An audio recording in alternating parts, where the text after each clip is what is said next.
ছাদ বাগানে অনেকে বলেন দাদা মালটার কোন ভ্যারাইটিটা সব থেকে ভালো হবে, আমি তো বলবো ভিয়েতনাম মালটা।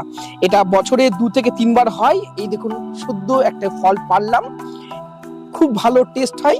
তাও একবার আমরা টেস্ট করে দেখব ভিয়েতনাম মালটা অ্যাকচুয়াল টেস্ট কেমন হয়। দেখুন কাটতে গিয়ে অসংখ্য রস পড়ছে, এই দেখুন। এই এই হলো ভিয়েতনাম মালটা, একটা টেস্ট করে দেখি কেমন হয়। এই ভিয়েতনাম মালটা একটা পাট আমরা খাই।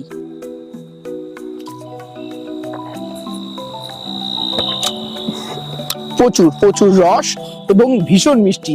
আমি তো বলবো মালটার অন্যান্য জাতের তুলনায় এই ভিয়েতনাম মালটার মিষ্টতা, এই রসের পরিমাণ অনেক বেশি।